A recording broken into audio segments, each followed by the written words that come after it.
यह वीडियो जरा गौर से सुनिएगा।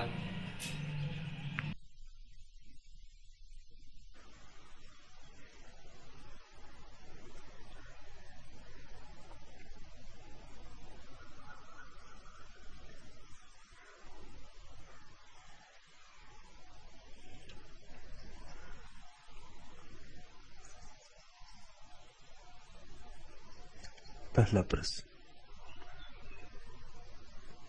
भगवान, मेरे आंसू स्वीकार करें। जा रही हूं आपकी नगरी से, कैसे जा रही हूं आप ही जान सकते हैं।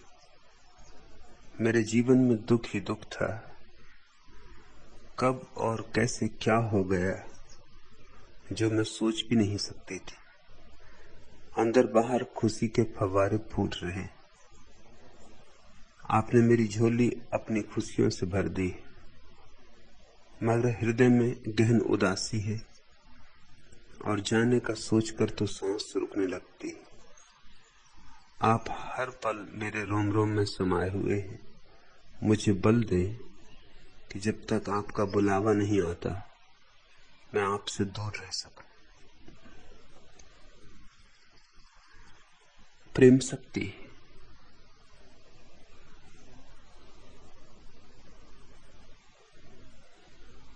मनुष्य का स्वयं से जुड़ जाना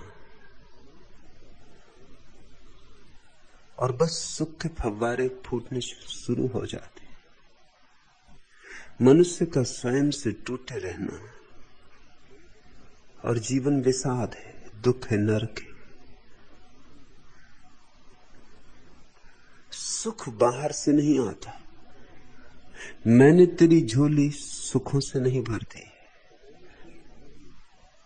तेरी झोली सदा से ही सुखों से भरी रही है। सुख हमारा स्वभाव है, पर नजर नहीं जाती। लोक लोक में भटकती है दृष्टि, अपने पर नहीं जाती। और सबको हम देखते, अपने को बिना देखे रह जाते। सब जगह खोजते हैं, हर कोने कांतर में तलाशते हैं, बस एक अपने अंतस्थल में नहीं खोजते। मैंने तेरी झोली खुशियों से नहीं भरती है, सिर्फ तेरी आंखें तेरी भरी हुई झोली की तरफ मोड़ दी। एक झलक मिल जाए कि फिर सारा अस्तित्व एक महोत्सव है।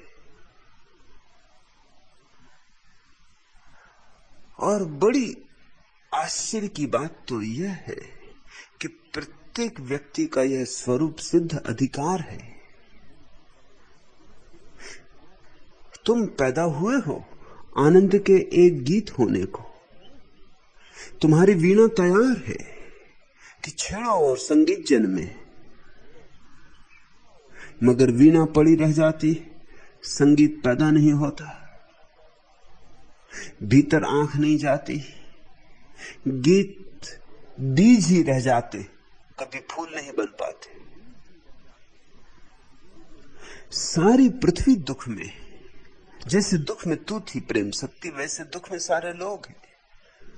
और दुख अस्वाभाविक है, दुख अप्राकृतिक है। दुख होना नहीं चाहिए और है, सुख होना चाहिए और नहीं है। ऐसी विडंबना है। लेकिन स्वभावतः जब पहली दफे अपने भीतर सुख के फव्वारे फूटते तो हमें भरोसा ही नहीं आता कि ये हमारे ही भीतर फूट रहे। इसलिए हम सदा सोचते हैं कहीं और से ये जलधार आई है। मेरे पास तू है तो स्वभावतः जब तेरा स्वभाव अंगड़ाई लेगा और जब तेरे भीतर पड़ी हुई प्रसुप्त संभावनाएं वास्तविक बनेंगी तो नजर मुझ पे जाएगी, लगेगा मैंने कुछ किया है। उस भूल में मत पड़ना, क्योंकि अगर कोई दूसरा सुख दे सके तो कोई दूसरा सुख छीन भी ले सकता है। अगर मैंने तेरी झोली भर दी तो कोई तेरी झोली लूट भी ले सकता है। फिर तो हम परवश हो गए। सद्गुरुओं ने सदा यही कहा है, न तो सुख दिया जा सकता है न लिया जा सकता है। चोर चुरा नहीं सकते, लुटेरे लूट नहीं सकते, मृत्यु भी नहीं छीन सकती। लुटेरों की तो बात ही क्या है। लेकिन तेरा भाव ठीक है, तेरा भाव प्रीतिपूर्ण है। तू दुख ही दुख में जी। तेरे दुख का मुझे पता है। पहली बार जब तू आई थी तब की तेरी आंखें और आज की तेरी आंखें एक ही व्यक्ति की आंखें नहीं। जब तू आई थी तो तेरी आंखें गहन विषाद से दबी थी। एक अमावस की रात थी तेरी आंखों में। अब पूरा चांद खिला है, चांदनी ही चांदनी है। तुझे भी भरोसा नहीं आता कि इतना रूपांतरण कैसे हो गया। लेकिन फिर भी मैं तुझे याद दिलाता हूं, मेरे किए रूपांतरण नहीं हुआ है। रूपांतरण तेरे भीतर ही हुआ है। मैं उसका कारण नहीं हूं, निमित्त भला हूं। निमित्त तो कारण का यही फर्क है। निमित्त का अर्थ होता है बहाना। मेरे बहाने तेरी नजर अपने भीतर चली गई, किसी और बहाने भी जा सकती थी। कारण सुनिश्चित होता है।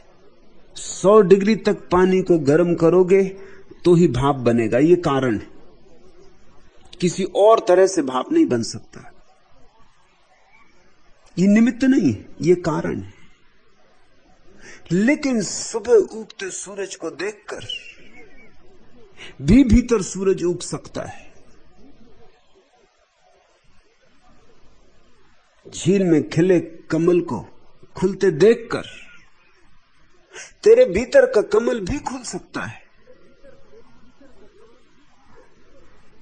रात तारों से भरी हो और तेरे भीतर का आकाश भी तारों से भर सकता है। नानक के जीवन में ऐसा हुआ। रात है और दूर जंगल में पपीहा पी कहां पी कहां पी कहां की पुकार लगा रहा है और बस चोट पड़ गई। पपीहा सद्गुरु हो गया। पपीहा ने भर दी झोली नानक की सुखों से। चोट पड़ गई। पी कहां, याद आ गई। अपने पिया की याद आ गई। अपने पिया के गांव की याद आ गई। पुकारने लगे, पी कहां। मां ने समझा कि पागल हो गए। आके कहा, लेकिन आनंद के आंसू बह रहे और एक ही रट लगी है, पी कहां। मां ने कहा, आप सो भी जाओ, थोड़ा विश्राम कर लो, ये क्या लगा रखा है। तो नानक ने कहा, जब तक पपीहा चुप ना हो तब तक मैं कैसे चुप हो जाऊं। पपीहा भी अभी पुकारे जा रहा है और उसका पिया तो शायद बहुत दूर भी ना होगा। और मेरे पिए का गांव तो कहां है मुझे पता नहीं, शायद जिंदगी भर मुझे पुकारना होगा। तो पपीहा से भी झोली भर गई। निमित्त, निमित्त कुछ भी हो सकता है। नानक के जीवन में दूसरा निमित्त भी है। एक नवाब के घर नौकरी लगा दी बाप ने। ये ज्यादा साधु सत्संग करते, इसको बचाने की जरूरत थी, बिगड़ ना जाए। और बिगड़ने के सब आसार थे। सब तरह से बचाने की कोशिश की। पहले धंधे में लगाया, बेजा की जा, पास के शहर से कंबल खरीद ला। सर्दी के दिन आते, अच्छी बिक्री हो जाएगी, कुछ लाभ हो जाएगा। अब तो जवान हो गया, आप कुछ कर। ये राम को लिए बैठा, कब तक, क्या होने वाला है। और ख्याल रखना, कमाई करनी है, कमाई पे ध्यान रहे। कंबल खरीदना है और कमाई करनी। और नानक नाचते हुए वापस लौटे। कंबल तो एक भी ना था। पिता ने पूछा कंबलों का क्या हुआ? कहा कमाई करके लौटा हूं, तो रुपए कहां हैं? तो नारद ने कहा रुपए? रास्ते में देखा फकीरों का एक झुंड वृक्षों के नीचे ठहरा था, सर्द रात, बांट दिए कंबल। मैंने कहा इससे बड़ी कमाई और क्या होगी? पुण्य लेके लौटा हूं, पुण्य ही तो कमाई है ना, पुण्य ही तो असली संपदा है ना। ऐसे बेटे से परेशान हो गए होंगे तो नवाब के घर लगा दिया एक नौकरी पर। नौकरी भी ऐसी जिसमें ज्यादा कुछ उपद्रव नहीं, कुछ पैसे का लेन देन भी नहीं। सैनिकों के लिए रोज अनाज तौल के दे देना है। बस वही एक दिन निमित्त हो गया प्रेम शक्ति। कारण तो इसको नहीं कह सकते। ख्याल रखना, कारण और निमित्त का भेद तुम्हें समझा रहा हूं। तौल रहे थे एक दिन, रोज तौलते थे, रोज नहीं हुआ, उस दिन हो गया। अगर कारण होता तो रोज होता। पानी तो रोज तुम गर्म करो 100 डिग्री तक तो भाप बनेगा। ऐसा नहीं कि कभी बने कभी ना बने, कभी मौज तो बने कभी मौज नहीं तो ना बने, कभी कहे कि रहने तो आज बनना ही नहीं भाप। निमित्त हो तो स्वतंत्रता होती, कारण में कोई स्वतंत्रता नहीं, कारण में बंधन है, कारण बिल्कुल जड़ है। तौल रहे थे एक सैनिक को आटा, तौला, तराजू में डाला, 1 2 5 6 10 11 12, और जब 13 पर आए, तो हिंदी में तो 13 है, पंजाबी में 13, तो बस जैसे ही 13 कहा कि परमात्मा की याद आ गई। पी कहां?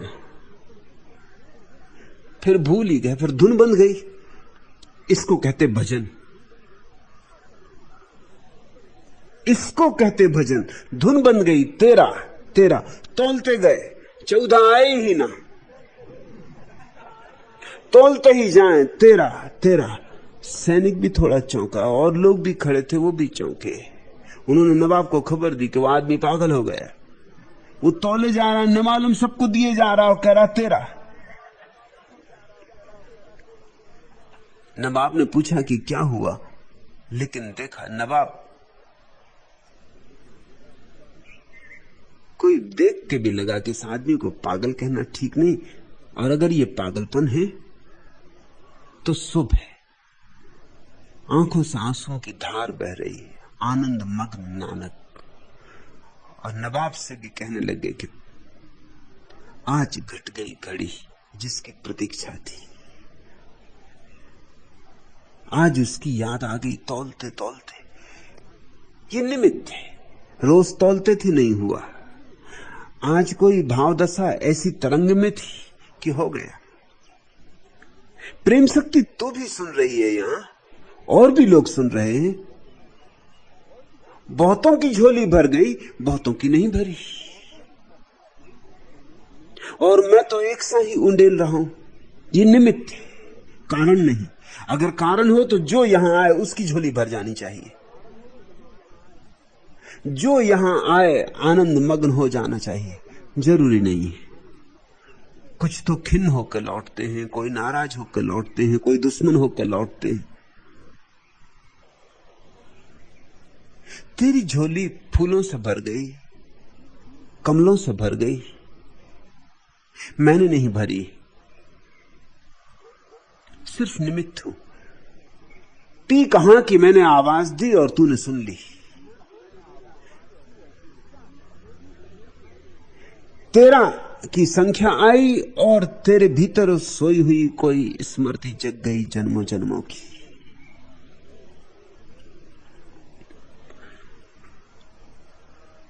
तूने पूछा है मेरे आंसू स्वीकार करे। स्वीकार है तेरे आंसू, क्योंकि वे आंसू दुख के नहीं हैं, आनंद के। क्योंकि वे आंसू संताप के नहीं हैं, संतोष के। क्योंकि वे आंसू परम तृप्ति के। और इस जगत में जब आंसू तृप्ति के होते हैं, आनंद के होते हैं, अहोभाव के होते हैं, तो उनसे सुंदर कोई फूल नहीं होते। अमी झरत विकसत कमल, उन आंसुओं में अमृत भी झरता है और कमल भी विकसित होते हैं। इस जगत में आंसू से सुंदर कुछ भी नहीं है अगर वो आनंद में डूबा हुआ हो। सबसे बड़ी प्रार्थना है, अर्चना है, पूजा है।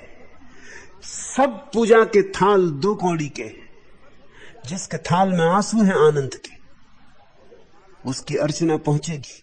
पहुंच गई, चलने के पहले पहुंच गई, बोले नहीं कि पहुंच गई, पाती लिखी नहीं कि पहुंच गई।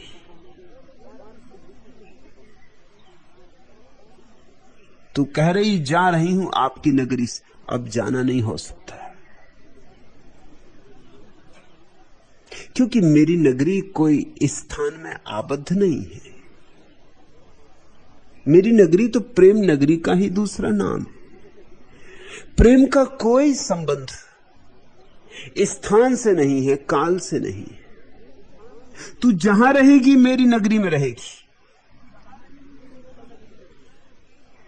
और मैं चाहता हूं कि लोग जाएं दूर दूर ताकि मेरी नगरी फैले।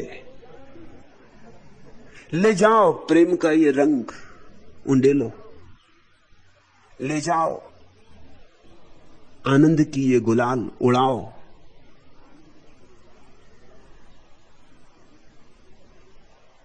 तुझे नाम भी मैंने दिया है प्रेम शक्ति, क्योंकि मेरे लिए प्रेम से बड़ी कोई और शक्ति नहीं। प्रेम परमात्मा है। बांटो, जब तुम्हारी झोली भर जाए तो बांटना सीखो, क्योंकि जितना तुम बांटोगे उतनी झोली भरती जाएगी। ये जीवन का अंतस का गणित बड़ा अनूठा है। बाहर की दुनिया में, बाहर के अर्थशास्त्र में तुम अगर बांटोगे तो आज नहीं कल दीन दरिद्र हो जाओगे। मुल्ला नसरुद्दीन ने एक भिखारी को किसी धुन में आके 5 रुपए का नोट दे दिया। मस्ती में था, लॉटरी हाथ लग गई थी, आज दिल देने का था।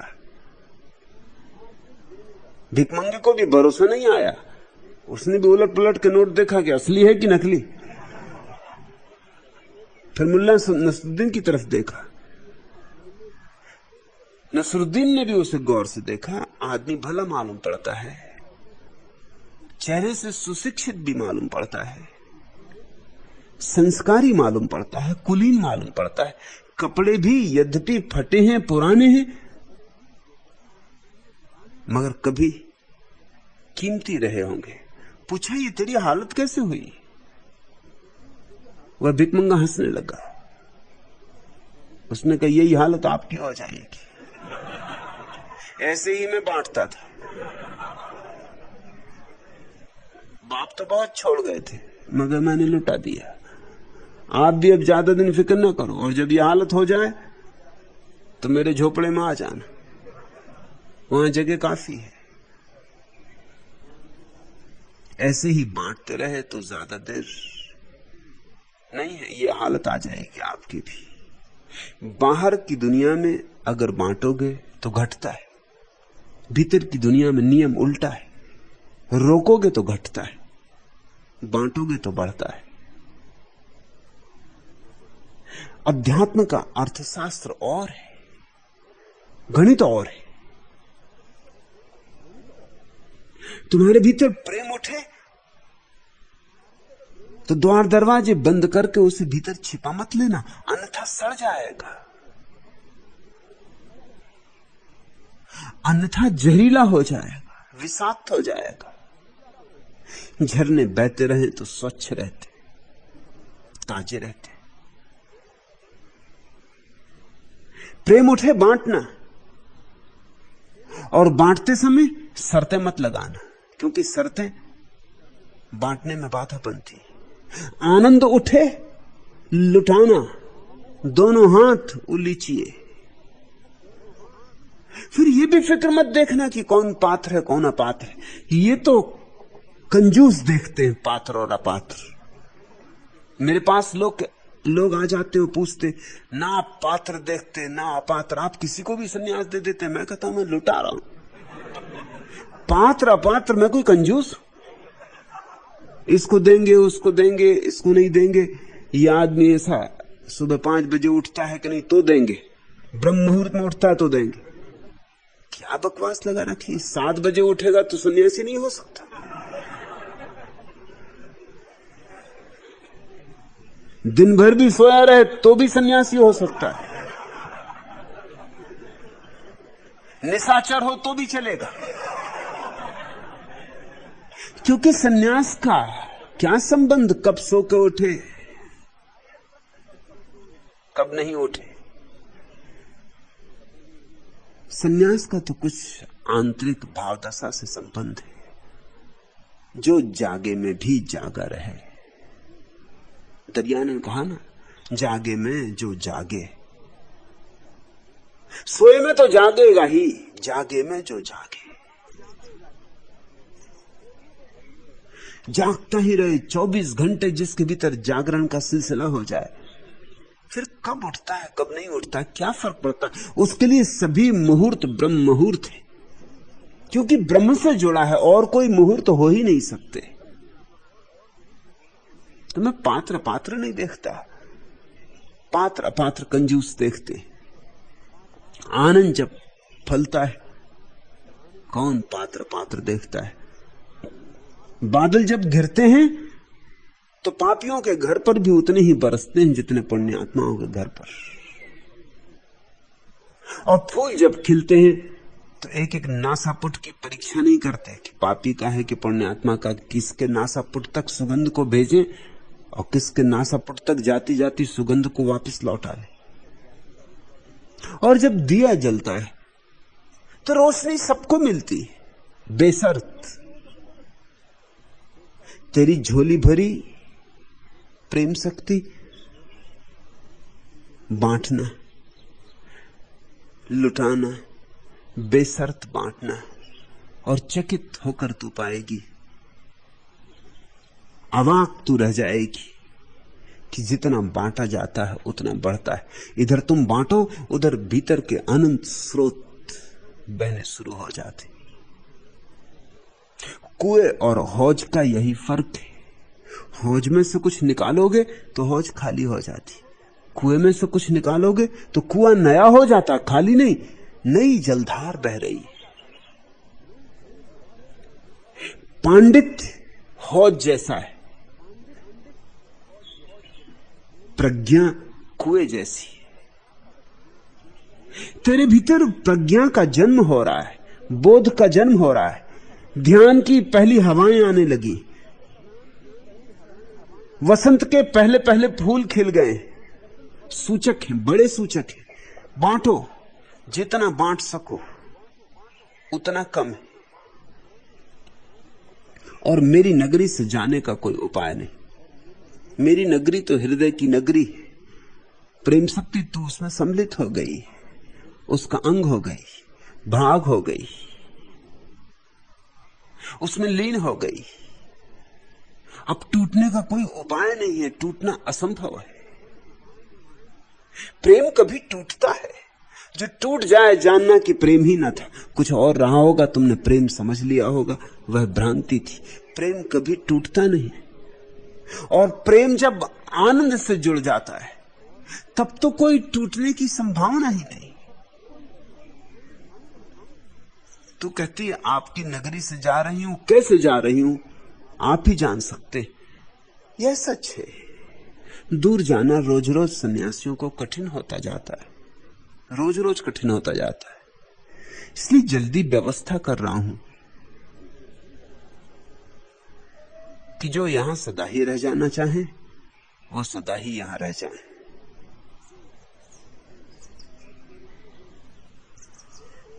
और तेरे लिए तो पहले से ही इंतजाम किया हुआ है।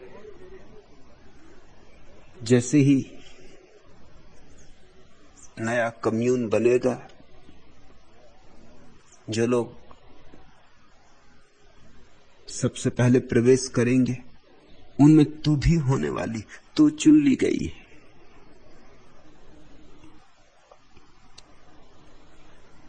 तूने लिखा, आपने मेरी झोली अपनी खुशियों से भर दी, अंदर बाहर खुशी के फव्वारे फूट रहे हैं, मगर हृदय में गहन उदासी है और जाने का सोचकर तो सांस रुकने लगती है। स्वाभाविक है, जो मुझसे जुड़ेंगे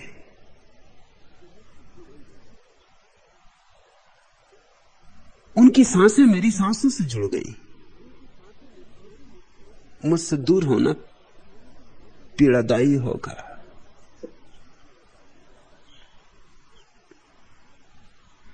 लेकिन संभालना,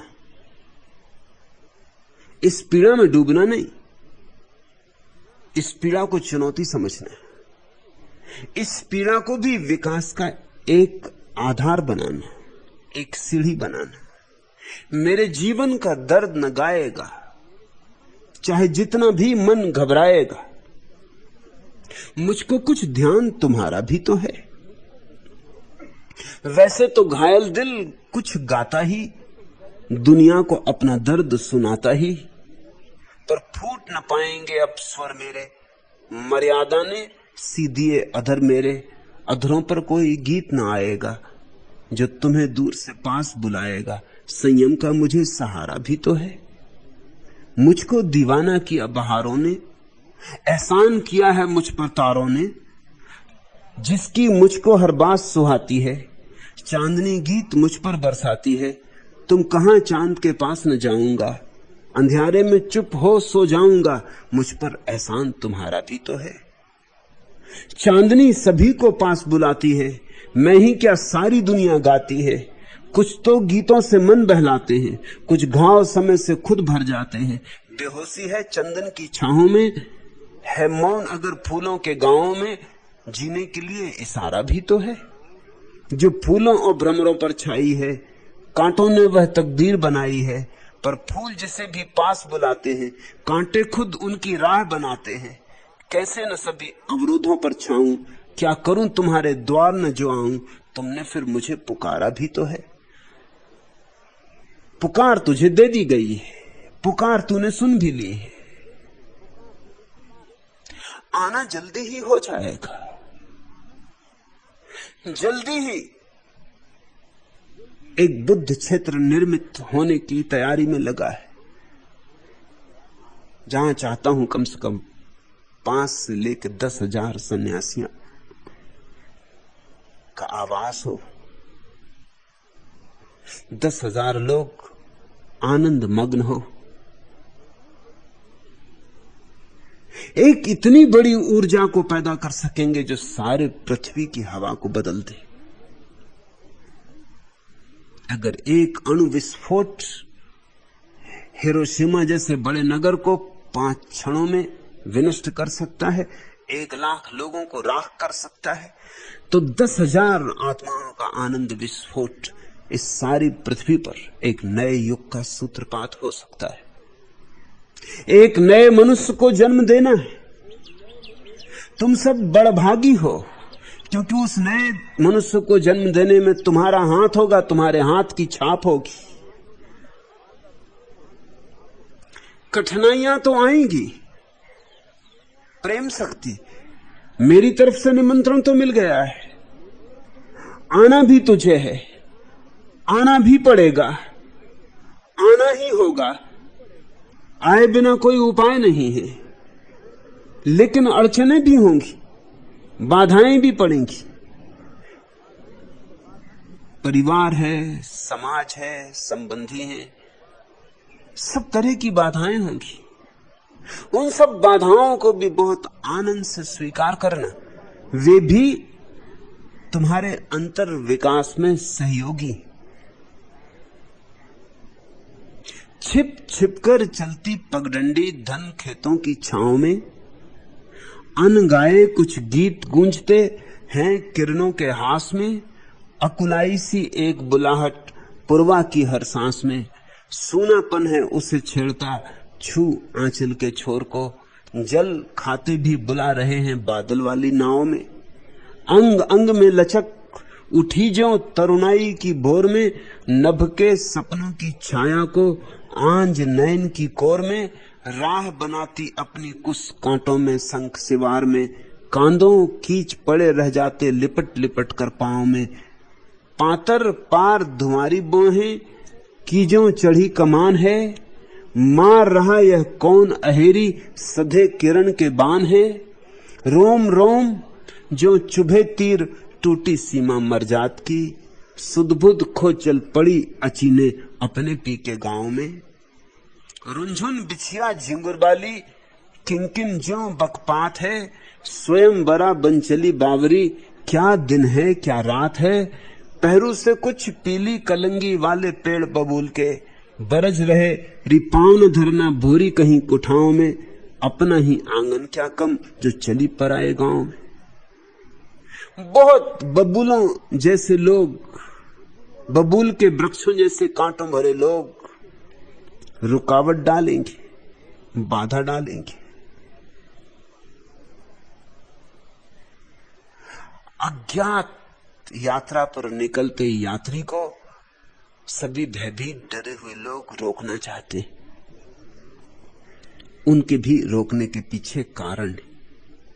जब कोई एक व्यक्ति भीड़ से छूटता है, भेड़ों की भेड़ से छूटता है और चल पड़ता है किसी अनजानी पगडंडी पर, और मैं एक अनजानी पगडंडी हूं। मेरा निमंत्रण अज्ञात का निमंत्रण। मैं तुम्हें किसी एक ऐसे लोक में ले चलना चाहता हूं जिसकी तुम्हें कोई भी खबर नहीं, और मैं चाहूं तो भी उसका कोई प्रमाण नहीं दे सकता। तुम जाओगे तो ही जानोगे, अनुभव करोगे तो ही पहचानोगे, पियोगे तो ही स्वाद पाओगे। स्वाद के पहले मैं कोई प्रमाण नहीं दे सकता, कोई गारंटी भी नहीं दे सकता, कोई उपाय नहीं है गारंटी देने का। मेरे साथ चलने के लिए हिम्मत चाहिए, दुस्साहस चाहिए। तो हजार तरह की बातें लोग कहेंगे, लोग समझेंगे पागल, लोग समझेंगे स्वच्छंद, लोग समझेंगे उच्छृंखल, लोग सब तरह की अड़चनें पैदा करेंगे। उन अड़चनों को भी प्रेम शक्ति बड़ी प्रीति से, बड़े आनंद से, बड़े अहोभाव से स्वीकार करना, क्योंकि मेरे देखे राह में पड़ी सारी बाधाएं सीढ़ियां बन सकती हैं, बननी ही चाहिए। वही तो जीवन की कला है। तूने कहा आप हर पल मेरे रोम रोम में समाये हुए हैं, मुझे बल दें कि जब तक आपका बुलावा नहीं आता मैं आपसे दूर रह सकूं। बुलावा तो दे ही दिया गया है। दूर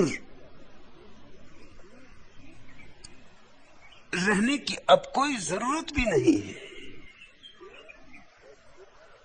दूरी अब दूरी मालूम होगी भी नहीं। एक तो निकटता होती शरीर की, और यह हो सकता है तुम किसी के पास बैठे हो, शरीर से लगा है शरीर, और फिर भी हजारों कोस का फासला हो, और यह भी हो सकता है हजारों कोस की दूरी हो और फासला जरा भी ना हो। जीवन ऐसा ही रहस्य, ये सीधे सीधे गणित से हल नहीं होता। हजारों मील के दूर पर भी प्रेमी पास ही होते, और शरीर से शरीर लगाए हुए लोग भी अगर प्रेम में नहीं है तो दूर ही होते। प्रेम निकटता है, और वैसे प्रेम का तेरे भीतर जन्म हो गया है, तो दूर कितने दूर रहेगी, सामीप्य बना ही रहेगा। मैं अब तुझे छाया की तरह घेरे ही रहूंगा, मैं एक गंध की तरह तेरे चारों तरफ मौजूद ही रहूंगा। तेरे श्वास श्वास में स्मृति उठती रहेगी, सुरति जगती रहेगी। चिंता लेने की कोई भी जरूरत नहीं।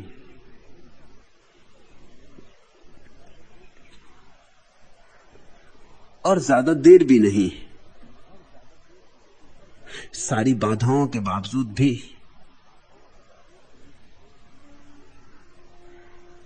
सन्यासियों का ग्राम तो बसेगा ही।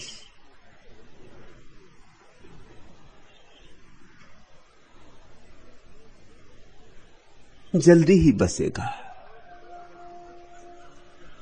क्योंकि वह काम मेरा नहीं, वह काम परमात्मा का है, उसमें बाधा पड़ नहीं सकती।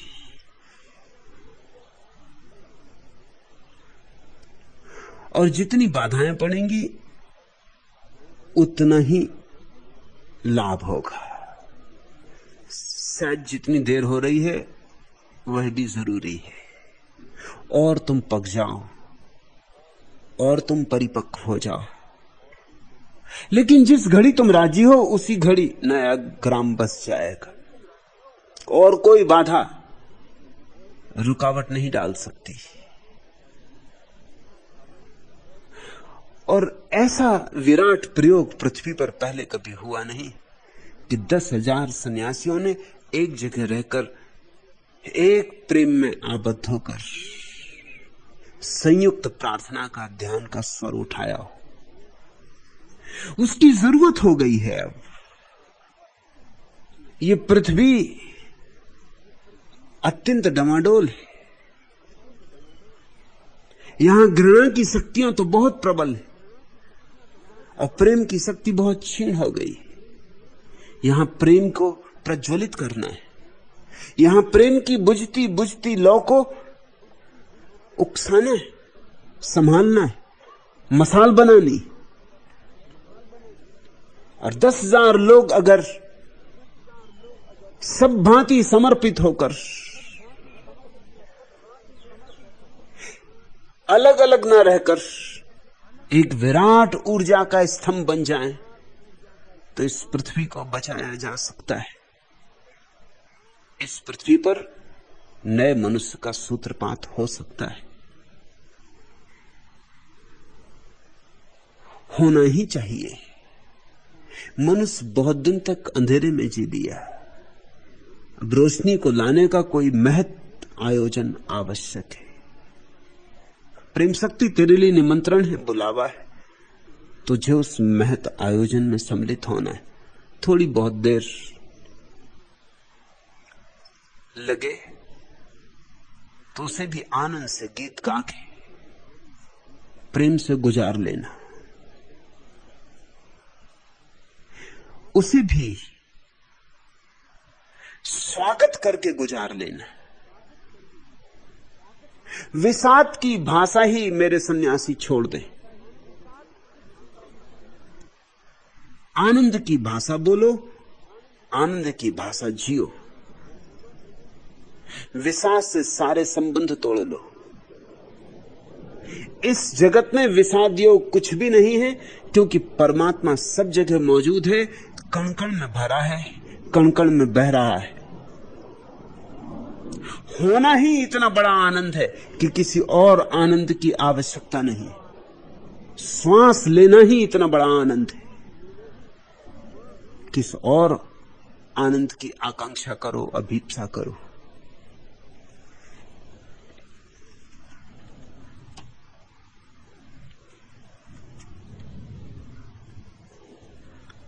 दूसरा प्रश्न, मैं परमात्मा को पाना चाहता हूं, क्या करना आवश्यक है?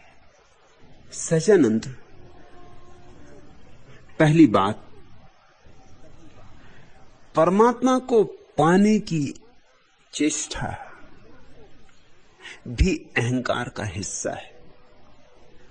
क्यों पाना चाहते हो परमात्मा को? क्या जरूरत आ पड़ी? कौन सी अड़चन हो रही? कुछ लोग धन पाना चाहते हैं, कुछ लोग पद पाना चाहते हैं, तुम परमात्मा पाना चाहते हो। जिनके पास धन है, जिनके पास पद है, उनको भी हराना चाहते हो। उनको भी तुम कहना चाहते हो, अरे तुम क्षुद्र सांसारिक जीव, मैं आध्यात्मिक, मैं छोटी मोटी चीजों की तलाश नहीं करता, मैं सिर्फ परमात्मा को खोजता हूं।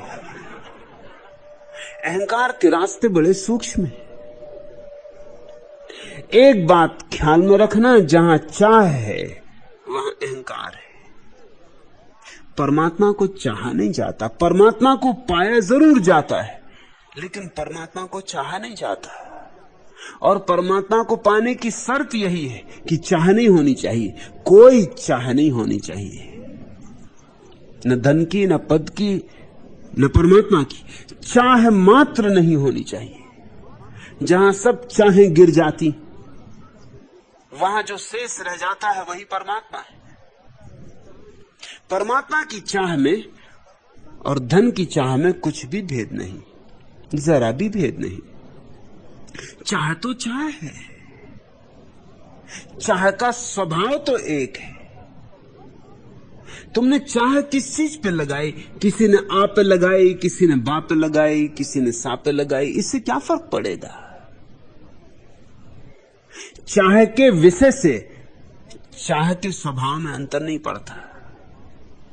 चाह तो चाह ही रहती, वह तो वासना ही है, वह तो मन का ही खेल है, वह तो अहंकार की ही दौड़ है, वह तो महत्वाकांक्षा है। परमात्मा जरूर मिलता है, लेकिन उन्हें मिलता है जिनके चित्त में कोई चाह नहीं होती। जहां चाह नहीं वहां चित्त नहीं, जहां चाह नहीं वहां तुम नहीं। जरा सोचो, जरा क्षण भर को ध्याओ। अगर कोई चाह ना हो तो तुम बचोगे? एक सन्नाटा रहेगा, एक विराट शून्य तुम्हारे भीतर होगा, एक गहन मौन होगा, लेकिन तुम ना होगे। उसी गहन मौन में, उसी शून्य में परमात्मा का पदार्पण होता है, आविर्भाव होता है। सच तो यह है, वही शून्य पूर्ण है। चाह बाधा डाल रही, चाह व्याघात डाल रही। तुम चाहे तो बदल लेते हो, लेकिन चाह नहीं छोड़ते। सांसारिक चाहों की जगह पारलौकिक चाहें आ जाती हैं, साधारण चाहों की जगह असाधारण चाहें आ जाती हैं, मगर चाहें जारी रहती। और जहां चाह है वहां बाधा है, जहां चाह है वहां दीवाल है, अचाह में सेतु है। तो सहजानंद, पहली बात, परमात्मा को चाहो मत। अगर पाना है तो चाहो मत। अब दूसरी बात तुमसे कह दो, मन बहुत चालाक है। मन कहेगा अच्छा, मन कहेगा ठीक सहजानंद, अगर पाना है तो चाहो मत, चाह छोड़ दो। अगर पाना है तो मन ये भी कर सकता है कि चाह छोड़ने में लग जाए, क्योंकि पाना है। मगर ये चाह का नया रूप हुआ, ये पीछे के दरवाजे से चाह आ गई। तुमने बाहर के दरवाजे से विदा किया कि नमस्कार, मेहमान पीछे के दरवाजे से आ गया। समझना होगा, चाह की विकृति समझनी होगी, ताकि चाह पीछे के दरवाजे से ना आ जाए।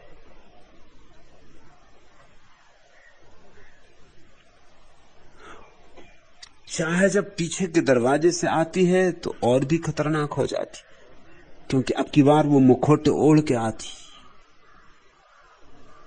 सामने के दरवाजे पर तो स्थूल होती, भीतर के पीछे के दरवाजे पर सूक्ष्म हो जाती। और चूंकि तुम्हारे पीछे से आती, पीठ के पीछे छिपी होती, इसलिए तुम देख भी नहीं पाते। आंख के सामने हो तो दुश्मन बेहतर, कम से कम सामने तो है। दुश्मन पीछे छिपा हो तो तुम बड़े असहाय हो जाते। तुम्हारे साधु संत इसी तरह की चाह से पीड़ित है। तुम्हारी चाह सामने खड़ी है, बाजार में खड़ी है, उनकी चाह उनके पीछे छिपी, पीठ के पीछे छिपी, उन्हें दिखाई ही नहीं पड़ती। वो लौट के खड़े भी हो जाएं तो भी कोई फर्क नहीं पड़ता, क्योंकि चाह उनकी पीठ से ही जुड़ गई। वो जब भी लौटते हैं चाह उनकी पीठ के पीछे पहुंच जाती, चाह उनके सामने कभी आती नहीं, उन्हें कभी दिखाई पड़ती नहीं।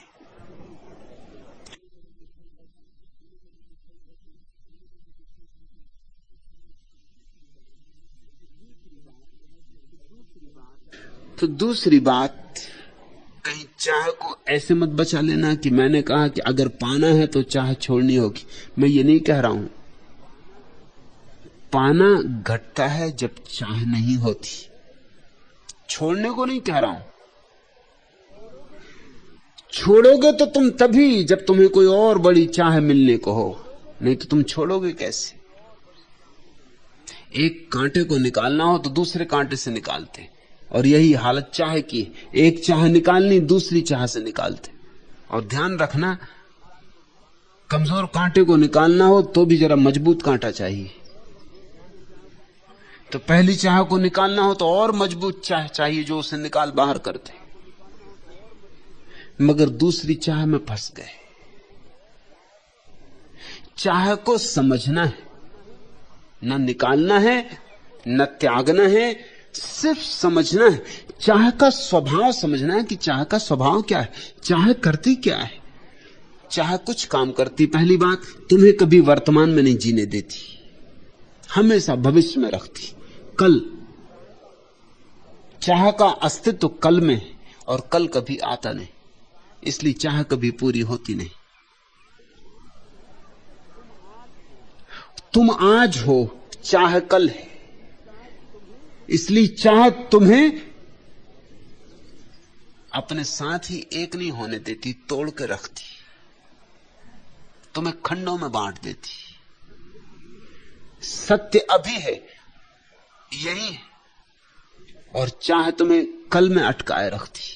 ऐसे तुम सत्य से वंचित रह जाते हो, अस्तित्व से वंचित रह जाते हो, परमात्मा से वंचित रह जाते हो, अपने से वंचित रह जाते हो।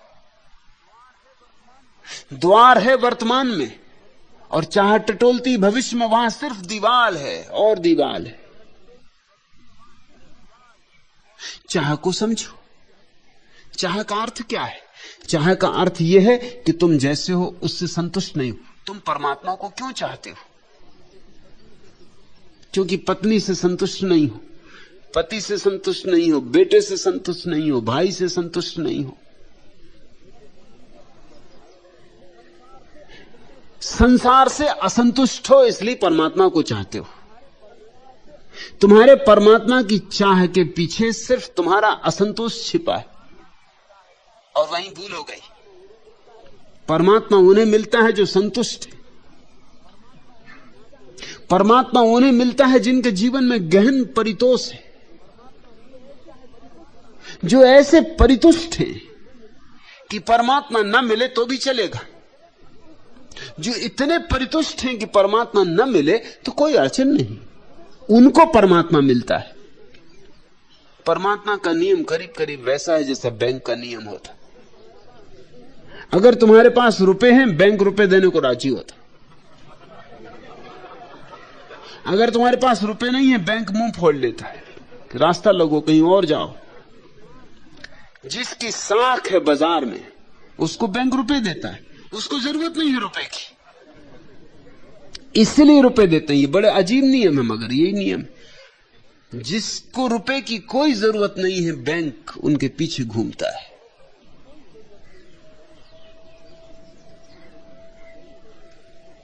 बैंक के मैनेजर खुद आते कि कुछ ले ले,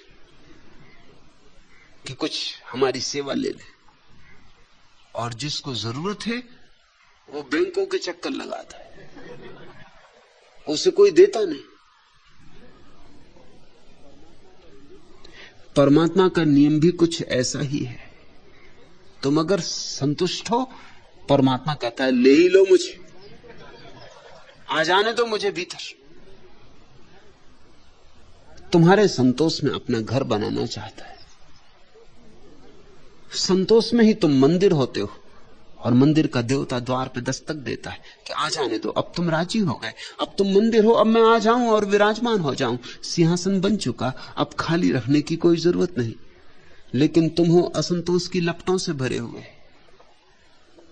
मंदिर तो है ही नहीं, तुम एक चिता हो जो धू धू कर जल रही। परमात्मा आए तो कहां आए?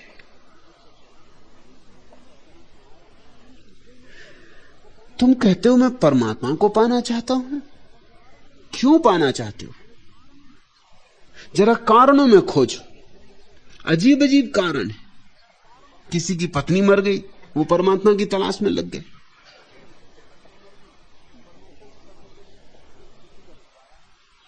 किसी का दिवाला निकल गया,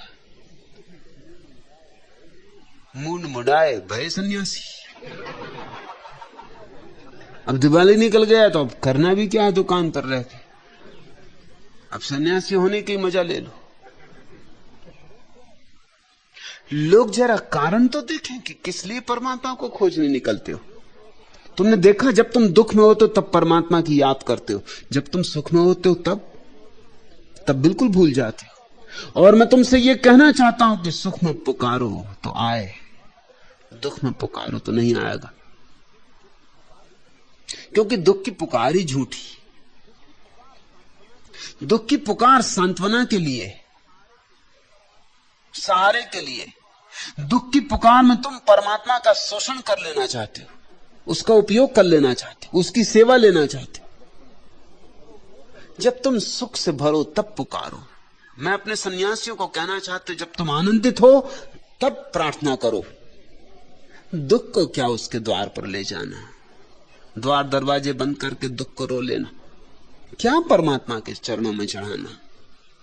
हां, जब आनंद उठे, मग्न भाव उठे तो नाचना, तो पहन लेना पैरों में घूंघर, तो देना थाप मृदंग पर। उत्सव में उससे मिलन होगा, क्योंकि उत्सव में ही तुम अपनी पराकाष्ठा पर होते हो। उत्सव के क्षण में ही तुम्हारे भीतर के सारे द्वंद्व चले जाते, तुम निर्द्वंद होते हो। उत्सव के क्षण में ही तुम्हारे भीतर दिया जलता है, रोशनी होती। और जो उत्सव से भरा है उससे कौन गले नहीं लगना चाहता? परमात्मा भी उससे गले लगना चाहता है जो उत्सव से भरा है। रोती शकलों से तुम भी बचते हो, परमात्मा भी बचता है। आखिर उस पर भी कुछ दया करो, उसका भी कुछ ध्यान रखो। और तुम एक ही नहीं हो, जमीन भरी है रोती लंबी शकलों से, उदास शकलों से।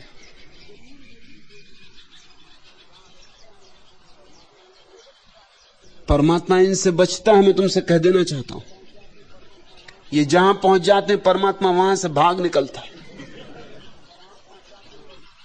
परमात्मा तो वहां आता है जहां कोई गीत गूंजता है, कहीं नाच होता है, कहीं वीणा के स्वर छेड़े जाते हैं। परमात्मा तो वहां आता है जहां मौज तरंगे लेती है। परमात्मा तो वहां आता है जहां प्रेम हिलोरे लेता है। परमात्मा तो वहां आता है जहां तुम्हारी आत्मा का कमल खिलता है। परमात्मा अपने से आ जाएगा, तुम चिंता ही ना करो। तुम मत परमात्मा को खोजो, मैं तुम्हें एक ऐसी राह बताता हूं कि परमात्मा तुम्हें खोजे, और तब मजा और है।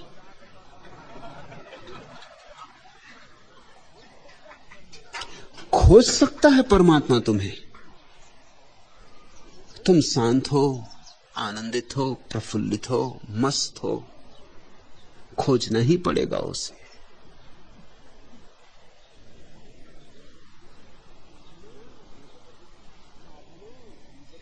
साधना देवत्व की करता रहा मैं, पर हृदय का शून्य ही भरने न पाया। नील अंबर के निलय का रह गया संधान करता, प्रश्न के उत्तर न आया रह गया अनुमान करता। कृपणता के कूट से भी शिखर तक चढ़ने न पाया, सामने मंजिल खड़ी थी पांव पर बढ़ने न पाया। अर्चना पुरुषत्व की करता रहा मैं, किंतु भय का बीज ही मरने न पाया। खोखले गुम्फन में कसकर वासना का सौ उठाए, आत्मा की घुटन पीकर नैन मेरे छटपटाए। खो गया निर्वाण पावन, भटक अंधी सी गली में, लग गए कुछ कीट काले शुद्ध काया की कली में। कामना अमृत की करता रहा मैं, वासना का वेग ही थिरने न पाया।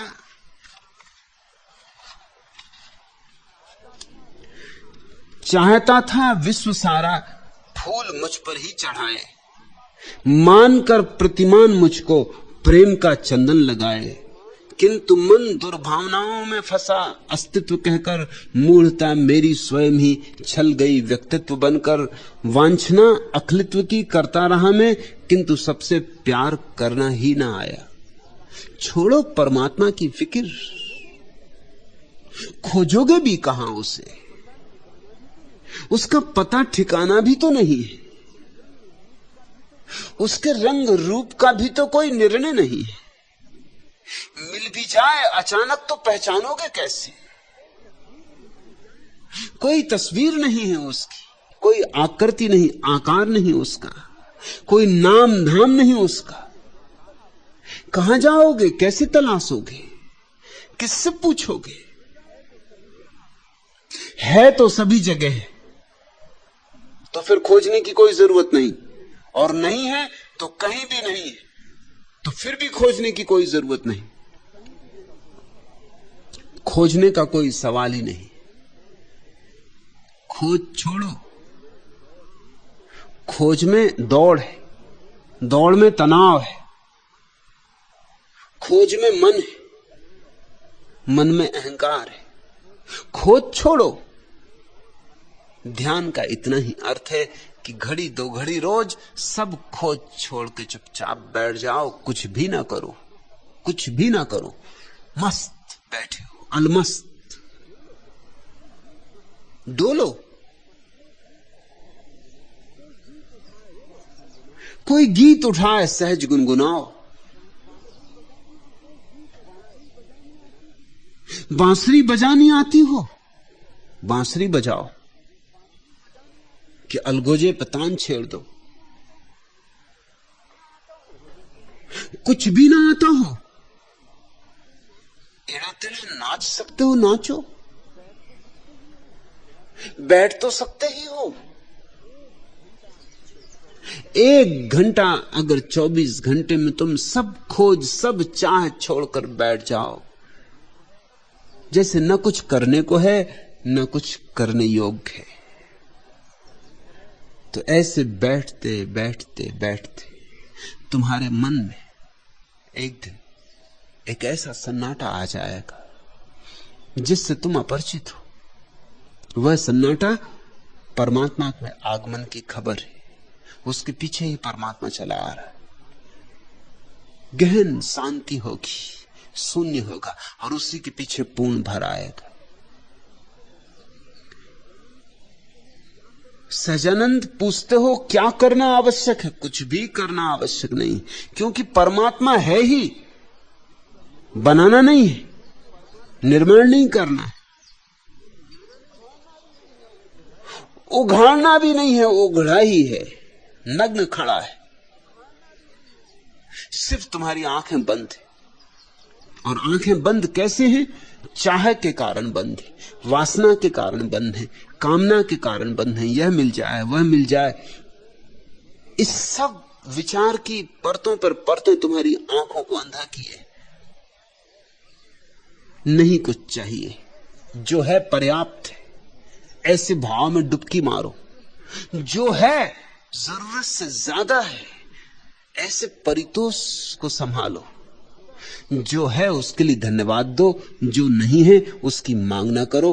और मैं तुम्हें आश्वासन देता हूं, परमात्मा तुम्हें खोजता आ जाएगा, निश्चित आ जाएगा। ऐसा ही सदा खोजता आया है।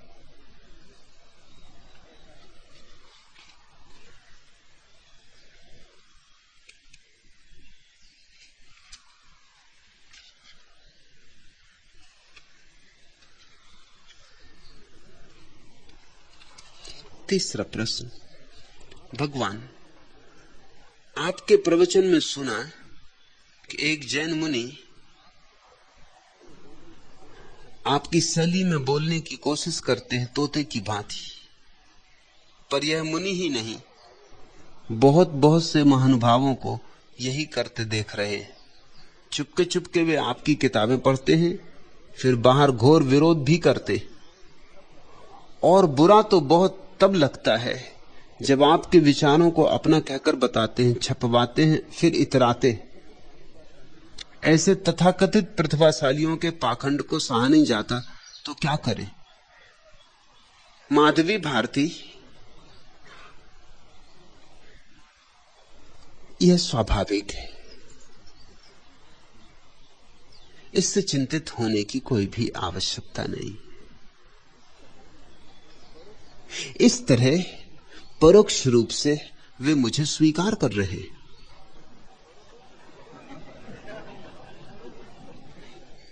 अभी परोक्ष किया है स्वीकार, हिम्मत बढ़ते बढ़ते किसी दिन प्रत्यक्ष भी स्वीकार कर सकेंगे।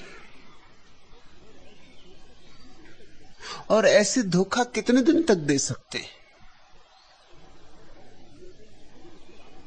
लाखों लोग मेरी किताबें पढ़ रहे हैं, मेरे वचन सुन रहे हैं, उन्हीं के बीच बोलेंगे, कब तक ये धोखा चला सकते हैं? इसकी चिंता ना करो। और ये बिल्कुल स्वाभाविक है। जब भी कोई चीज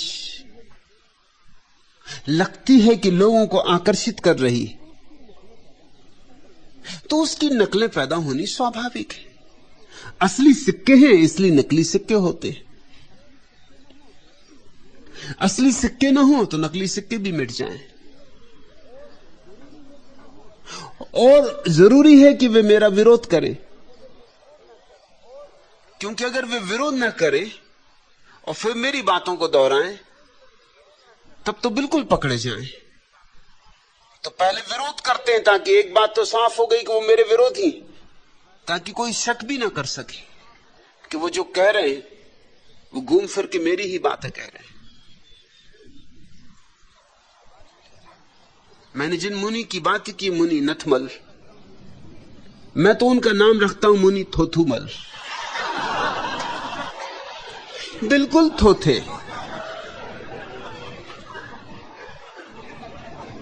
सब उधार,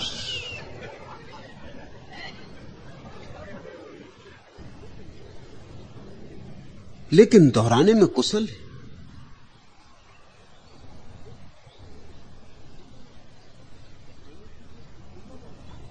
दोहराने की भी एक कुशलता होती, सभी नहीं दोहरा सकते। और दोहराना कोई आसान काम नहीं है, बड़ा कठिन काम। अपनी बात कहनी तो बड़ा आसान है, अड़चन ही नहीं होती कुछ, अपनी ही बात है, सहज आती। तो मुनि थोथुमल का तो मैं बहुत सम्मान करता हूं। सम्मान इसलिए करता हूं कि वो बिल्कुल दोहरा लेते। बड़ी मेहनत करनी पड़ती होगी, बड़ा श्रम उठाना पड़ता होगा, उनकी कुशलता तो माननी होगी। और तेरा पंथ के जैन साधुओं में सदियों से एक प्रयोग जारी रहा, वो स्मृति का प्रयोग है, शतावधान। उसमें स्मृति को निखारने की कोशिश की जाती और ज्यादा से ज्यादा चीजें कैसे याद रखी जाएं, इसके प्रयोग किए जाते। 100 चीजें इकट्ठी याद रखी जा सके। जैसे तुम 100 नाम लो तो जैन मुनि 100 ही नाम इकट्ठे दोहरा देगा, उसी क्रम में जिस क्रम में तुमने लिए थे। तुम खुद ही भूल जाओगे कि ये 100 नाम मैंने किस क्रम में लिए थे। तुम्हें फेरिस्त रखनी पड़ेगी मेल रखने के लिए कि मुनि जब कहे तो मिला लूं कि ठीक।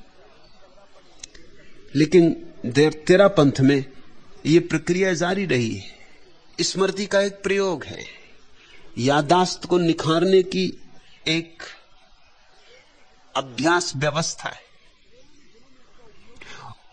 पुराने दिनों में इसका उपयोग भी था, क्योंकि शास्त्र छपते नहीं थे, लोगों को याद रखना पड़ते थे। सदियों तक लोगों ने शास्त्र याद रखे सिर्फ स्मृति के बल पर।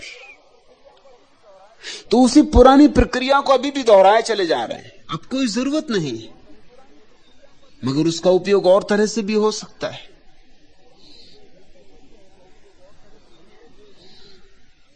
जब घंटे 1.5 घंटे में आचार्य तुलसी से बात किया और मुनि थोथुमल ने पूरी की पूरी बात वैसी की वैसी शब्दसा दोहरा दी, तो एक बात तो माननी होगी कि स्मृति सुंदर है, स्मृति अच्छी। बुद्धि नहीं है, बुद्धि और स्मृति का कोई अनिवार्य नाता नहीं।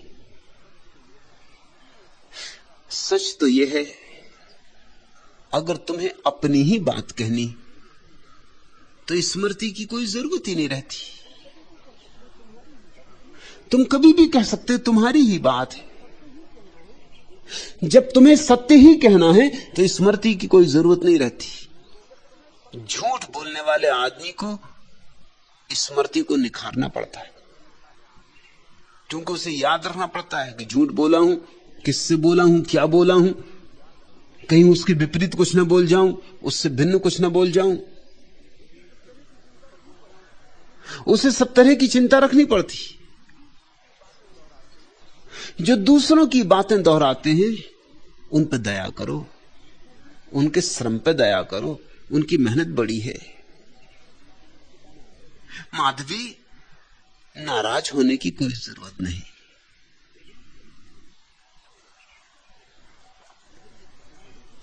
नाराजगी आती है, यह स्वाभाविक है। मुल्ला नसरुद्दीन एक दिन मुझसे कह रहा था कि मेरे भाई से मेरी लड़ाई हो गई और आज जरा बात ज्यादा हो गई। बातचीत तो कई दफा हुई थी, आज हाथापाई हो गई। ऐसा मुझे क्रोध आया कि 2-4 चांटे रसीद कर दिए। अब चित्त जरा मलिन। मैंने कहा आखिर मामला क्या हुआ? तुम दोनों में तो काफी बनती है। उसी बनती बनती के कारण तो ये उपद्रव बढ़ता गया।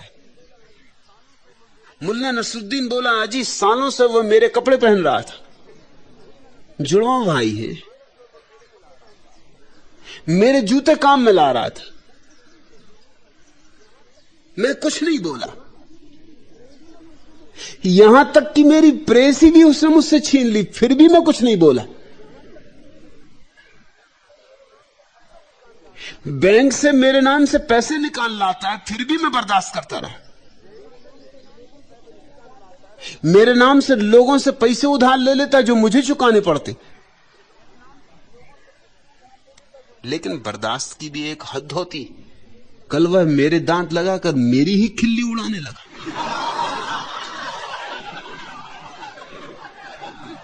फिर मैंने रसीद कर दिए 2 हाथ। एक सीमा होती है हर चीज की। तो माधवी, तेरा दुख मैं समझा, तेरी पीड़ा समझा।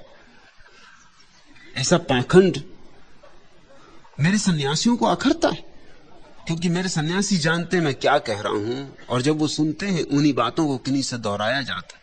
और इतना भी ईमानदारी नहीं कि स्पष्ट कह सकें कि ये विचार कहां से आए। न केवल इतनी ईमानदारी नहीं, इतनी सौजन्यता भी नहीं कि कम से कम विरोध ना करें।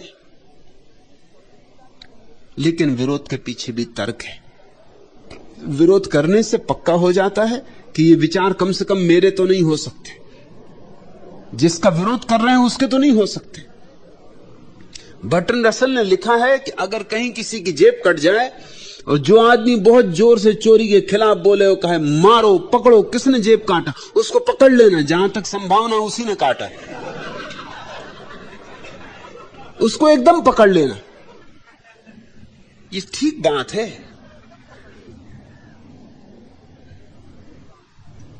इसको मैं अनुभव से जानता हूं। मेरे गांव में, मेरे बचपन में ज्यादा कुछ चीजें चुराने को थी भी नहीं, लेकिन तरबूज खरबूज नदी पर होते और उनको चुराना भी आसान, क्योंकि रेत में ही बागुड़ लगाई जाती है। कहीं से भी बागुड़ को रेत से उखाड़ लो, कोई उखाड़ने में भी अड़चन नहीं, रेत ही है, कहीं से भी घुस जाओ बागुड़ में। तो 2-4 मित्र घुस जाते थे। लेकिन मैंने एक बात बहुत जल्दी सीख ली कि अगर आ जाए मालिक तो भागना नहीं।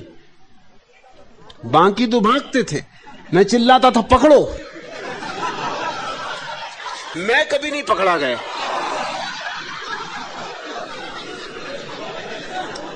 क्योंकि मालिक समझता अपने साथ में, यह आदमी अपने साथ।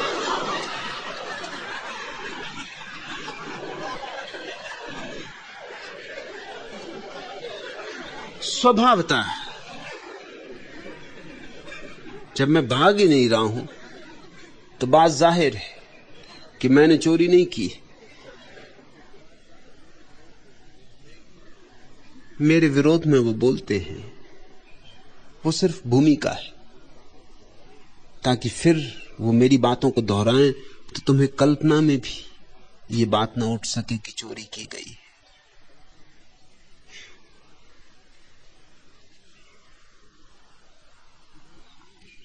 लेकिन वे कितनी ही व्यवस्था से दौड़ाएं और कितना ही शब्द सा दोहराएं, मेरी बातों के आधार स्तंभ उनके जीवन आधार स्तंभों से भिन्न ही नहीं, विपरीत है। इसलिए अगर तुम गौर से देखोगे तो उनके मुंह से मेरी बातें अत्यंत फूहड़ हो जाती और उन्हें उनमें कुछ कुछ मिलाना पड़ता है, नहीं तो उनकी जीवन दृष्टि से तालमेल नहीं बैठेगा। अब जैसे मैं जीवन का पक्षपाती हूं, तुम्हारे साधु सन्यासी जीवन विरोधी, मेरी सारी बातों की संगति जीवन के प्रेम से जुड़ी है और उन सब के विचारों का आधार जीवन त्याज्य है, इस बात पर खड़ा है। अब मेरी बातें दोहराएंगे तो बड़ी अड़चन आती, उसमें विसंगति आती, तो या तो मेरी बातों को तोड़ना मरोड़ना पड़ता है, यहां वहां से जोड़ना पड़ता है, और या फिर मेरी बातें स्पष्ट रूप से ही उनके मुंह पर एकदम अर्थहीन हो जाती। मुल्ला नसरुद्दीन पोस्ट ऑफिस गया और पोस्ट मास्टर के पास जाकर उसने कहा कि जरा मेरा ये कार्ड लिख दे, पता लिख दे इस पर। पोस्ट मास्टर ने पता लिख दिया। धन्यवाद, नसरुद्दीन ने कहा। अब जरा 4 पंक्तियां मेरी खैरियत की भी लिख दे। पोस्ट मास्टर ऐसे तो प्रसन्न नहीं था कि इस काम के लिए पोस्ट मास्टर नहीं है, लेकिन अब ये बूढ़ा आदमी अब पता लिख ही दिया 4 पंक्तियां, और किसी तरह झुंझलाते हुए उसने 4 पंक्तियां और लिख दी और फिर पूछा और कुछ? मुल्ला नसरुद्दीन का बस 1 पंक्ति और लिख दें, इतना और लिख दें कि गंदे और फूहड़ हैंडराइटिंग के लिए क्षमा करना।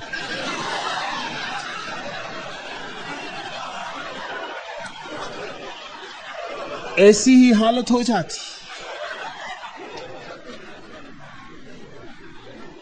मैं जो कह रहा हूं उसका मेरे साथ एक तारतम्य है, उसका एक तालमेल है।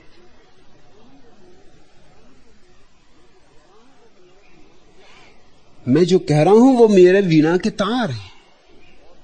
उन तारों को लेके तुम किसी और वाद्य में जोड़ दोगे, बेसुरे हो जाएंगे, फूहड़ हो जाएंगे।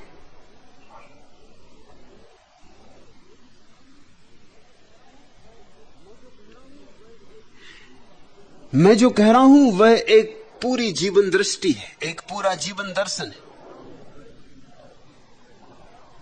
उसमें से तुमने कुछ भी टुकड़े निकाले, चाहे वो टुकड़े कितने ही प्रीतिकर लगते हो, उनके संदर्भ से उनको अलग किया कि वो बेजान हो जाएंगे। तुम्हें एक बच्चे की आंखें बड़ी प्यारी लगती, शांत, निर्मल, निर्दोष। इससे ये मत सोचना कि बच्चे की आंखें निकाल लोगे और टेबल पे सजा कर रखोगे तो बहुत अच्छी लगेंगी, खून खराबा हो जाए। सारी सादगी बच्चे की आंखों की निर्दोषता खो जाएगी, मुर्दा हो जाएंगी आंखें, पथरा जाएंगी। वो तो उसके पूरे व्यक्तित्व के साथ ही उनका तालमेल है, संगति है, संदर्भ है, और पूरे प्राणों से उनका जोड़ है। मेरा एक एक शब्द मेरी पूरी जीवन दृष्टि से जुड़ा हुआ है। उसे तुम तोड़ ले सकते हो, उसको तुम अलग अलग वाद्यों पर बजाने की कोशिश कर सकते हो, लेकिन बात जमेगी नहीं।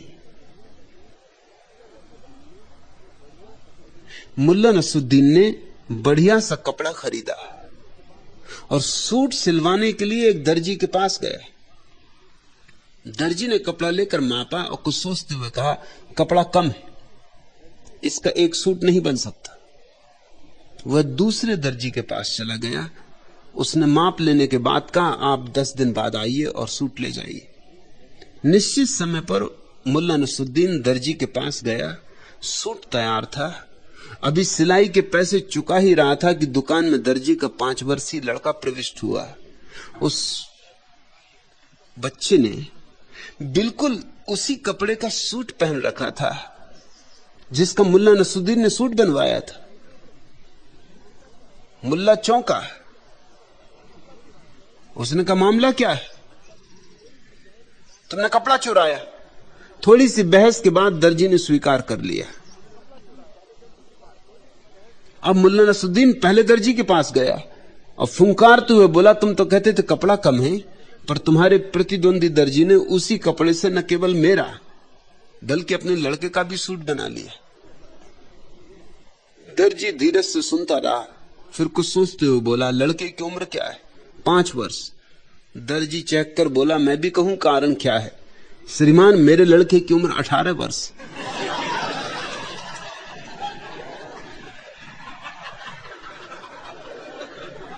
एक संदर्भ में बात लग जाए, दूसरे संदर्भ में ना लगे, लगती ही नहीं। मैं भी देखता हूं, मेरे पास लोग भेज देते हैं, मेरे सन्यासी लेख भेज देते हैं, किताबें भेज देते हैं कि ये बिल्कुल बातें आपकी चुराई हुई हैं। कहीं उनका तालमेल नहीं बैठता। लेकिन इस आशा में कि ये बातें लाखों लोगों को प्रभावित कर रही हैं, तो इन बातों में कुछ बल है, इसलिए इन बातों को कहीं भी डाल दो तो शायद लोग प्रभावित होंगे। मैं उन सब थोथुमलों से कह देना चाहता हूं, बातों में बल नहीं होता, बल व्यक्तित्व में होता है। बातों में क्या होता है? शब्द तो मैं वही बोल रहा हूं जो तुम सब बोलते हो। कुछ ज्यादा शब्द मुझे आते भी नहीं।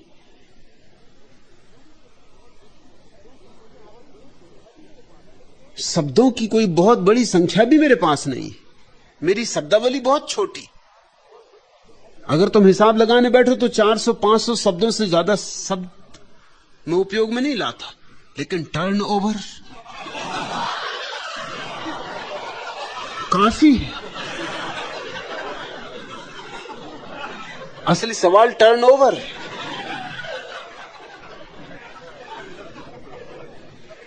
शब्द तो मैं कोई अनूठे नहीं बोल रहा हूं, काम चलाओ हैं, रोजमर्रा के हैं, बातचीत के हैं। लेकिन पीछे कोई और है। शब्दों के पीछे निशब्द का प्राण है। शब्दों के पीछे शून्य का संगीत है। शब्दों के पीछे साक्षात्कार है।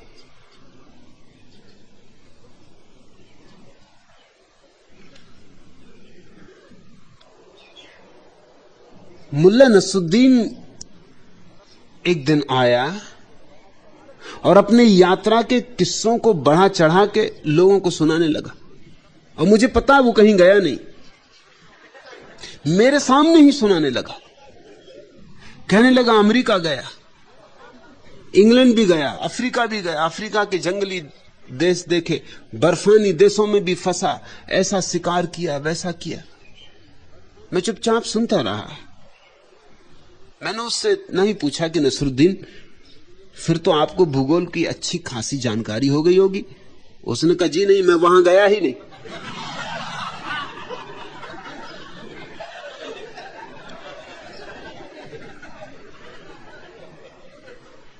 तुम्हें जब कोई थोथुमल मिल जाए, तुमसे जरा कुछ पूछा करो कि भैया भूगोल गए? वो कहेंगे, नहीं, वहां गए ही नहीं। नाराज मत होना माधवी, मजा लो, इन सब बातों का भी मजा लो। यह सब भी होता है, यह सब स्वाभाविक है, यह अच्छे लक्षण। ये इस बात के लक्षण हैं कि जो मेरे विरोध में है वो भी अपने को मुझसे बचा नहीं पा रहे, किताबों में छिपा छिपा के किताबें पढ़ रहे। मेरे एक मित्र जैनों के एक बड़े संत कांजी स्वामी को मिलने गए। वो कुछ पढ़ रहे थे, उन्होंने जल्दी से किताब उल्टा के रख दी। मेरे मित्र को गैरिक वस्त्रों में देखा, माला देखी, बस एकदम मेरे खिलाफ बोलने लगे, इसलिए तुमको गैरिक वस्त्र और माला पहना दी। जैसे सांड एकदम बिचक जाता ना लाल झंडी देख के, ऐसे लोगों को बिचकाने के लिए तुम्हें ये लाल झंडी दे दी कि जहां देखी झंडी को वो बिचके एकदम मेरे खिलाफ बोलने लगे। लेकिन मेरे मित्र को किताब देख के शक हुआ, उल्टी तो रख दी थी उन्होंने, लेकिन तुम देखते हो मैं दोनों तरफ फोटो छपवा देता हूं।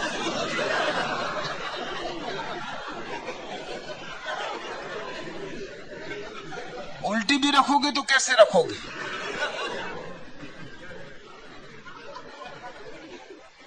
उन्होंने कहा आप खिलाफ तो बड़ा बोल रहे हैं, फिर ये किताब क्यों पढ़ रहे हैं? अगर ये व्यर्थ की बातें तो आप समय खराब क्यों कर रहे हैं? सार्थक बातें क्यों नहीं पढ़ते? समय सार पढ़िए, जैन शास्त्र पढ़िए। ये क्यों किताब आप समय खराब कर रहे हैं? और क्या मैं देख सकता हूं ये किताब? क्योंकि मुझे शक है कि 3 दिन से आपको सुन रहा हूं, वो इसी किताब में से बोला जा रहा है। हालांकि सब विकृत हो जाता है, हो ही जाएगा। तुम किसी सुंदर से सुंदर गीत से शब्द चुन लो तो उन शब्दों में सौंदर्य नहीं रह जाता।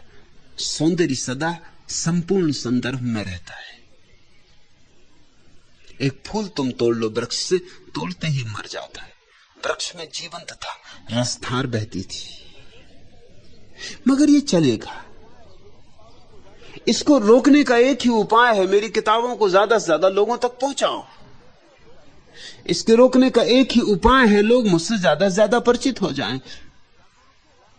ये अपने आप रुक जाएगा, या तो रुकेगा या फिर जिन लोगों को ये बात ठीक ही लग रही है उनको हिम्मत पूर्वक स्वीकार करना पड़ेगा। मेरे पास लोग आते, वो कहते हैं फला मुनि महाराज बस आपकी ही बात बोलते। मैंने कहा मेरा नाम लेते हैं कभी? कहा नाम आपका कभी नहीं लेते, मगर बात तो आपकी ही बोलते, किताब तो आपकी ही पढ़ते। तो मैंने कहा जब तक वो मेरा नाम ना ले तब तक समझना कि बेईमान है। किताब पढ़ना और बात मेरी बोलना, लेकिन इस तरह की भ्रांति खड़ी करना कि वो बात उनकी है, मुझे कुछ अड़चन नहीं है, लेकिन इससे वो खुद ही धोखा खा रहे हैं। खुद भी जो लाभ उठा सकते थे वो भी नहीं उठा पा रहे हैं। और दूसरों को कब तक धोखा दोगे? थोड़े से लोगों को थोड़े दिन धोखा दिया जा सकता है, लेकिन कब तक? धोखे टूट जाते हैं, धोखे टूट के ही रहेंगे। अब मेरे 1 लाख सन्यासी हैं सारी दुनिया में, ये जगह जगह धोखे तोड़ेंगे, और ये 1 लाख पर रुकने वाले नहीं, ये जल्दी 10 लाख हो जाएंगे। ये फैलता हुआ जैसे पूरे जंगल में आग लग गई, एक चिंगारी से लगी मगर पूरा जंगल जल उठा है।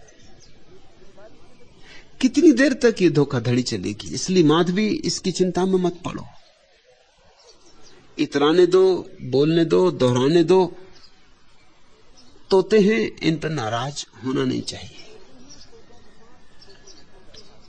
तोते हैं, तोतों के साथ तोतों जैसा व्यवहार करो बस।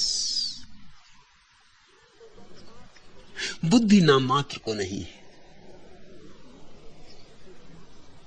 Gramophone record, his masters voice. वो हिज मास्टर्स वॉइस वालों ने भी खूब तरकीब की, चोंगे के सामने कुत्ते को बैठा दिया, क्योंकि कुत्ते से ज्यादा सेवक और मालिक का कौन? His masters voice. मालिक कहे पूंछ हिलाओ तो पूंछ हिलाता, मालिक कहे भौंको तो भौंकता है। कभी कभी कुत्ता संदेह में होता तो दोनों करता है। तुमने देखा, तुम किसी के घर गए, कुत्ता सामने मिला, और कुत्ते को पक्का नहीं है कि मालिक के दोस्त हो कि दुश्मन हो, अपने हो कि पराये हो, कि तुमसे कैसा व्यवहार करना, तो कुत्ता दोनों काम करता है, भौंकता भी है, पूंछ भी हिलाता है। ये राजनीति। वो देख रहा है कि जैसी स्थिति होगी, जिस तरफ ऊंट करवट लेगा उसी तरफ हम भी हो जाएंगे। पूंछ से जय जयकार बोल रहा है, पूंछ से कह रहा है जिंदाबाद, मुंह से कह रहा है मुर्दाबाद। देख रहा है प्रतीक्षा की स्थिति साफ हो जाए कि मामला क्या है। फिर घर का मालिक आ गया और तुम्हें गले लगा लिया, भौंकना बंद हो गया, पूंछ हिलती रही। घर का मालिक आ गया, उसने कहा आगे बढ़ो और दरवाजा देखो, कि पूंछ हिलना बंद हो जाएगी कुत्ते की, भौंकना बढ़ जाएगा। अभी ये जो लोग मेरी बातें दोहरा रहे हैं, ये दोहरी स्थिति में भौंकते भी हैं, पूंछ भी हिलाते। इनको भी पक्का नहीं कि मैं जो कह रहा हूं उसके साथ क्या निर्णय लेना, क्या मान के चल पड़ना, इतना साहस करना। बिन माने भी नहीं रह सकते। कुछ बात है कि दिल में चोट भी करती है, कुछ बात है कि झकझोरती भी।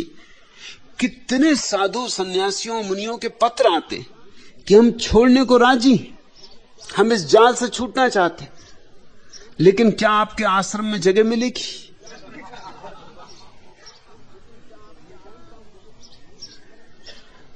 अब मैं जानता हूं ये जो जैन मुनि हैं, हिंदू साधु हैं, ये किसी काम के नहीं है, और मेरा आश्रम सृजनात्मक होने वाला है। इनको बिठा के वहां क्या करेंगे? कोई मक्खियां मरवानी है? किस काम के? ज्यादा से ज्यादा सेवा ले सकते, और तो कुछ काम के है नहीं। और इनकी आदतें खराब हो गई क्योंकि इनकी सेवा चल रही है। कुछ गुण नहीं, कुछ प्रतिभा नहीं। कोई इसलिए पूजा जा रहा है, उसने मुंह पे पट्टी बांध रखी। कोई इसलिए पूजा जा रहा है कि वो नग्न खड़ा है। कोई इसलिए पूजा जा रहा है वो अपने बाल नोचता है, केस लुंज करता है। कोई इसलिए पूजा जा रहा है कि वो उपवास करता। मगर इन बातों का मेरे आश्रम में तो कोई मूल्य नहीं। तुम कितना ही केस लौचो, कोई खड़े होकर देखेगा भी नहीं, कोई फिक्र भी नहीं करेगा। लौचते रहो, तुम्हारी मर्जी। लोग समझेंगे कैथारसिस कर रहे, कि सक्रिय ध्यान की कोई भाव मुद्रा आ गई, कि करो भाई, कि कुंडलनी ऊर्जा शायद सिर में पहुंच गई। यहां कौन तुमको समझेगा कि तुम केस लुंज कर रहे हो, और कोई तुम्हारे पैर नहीं छुएगा।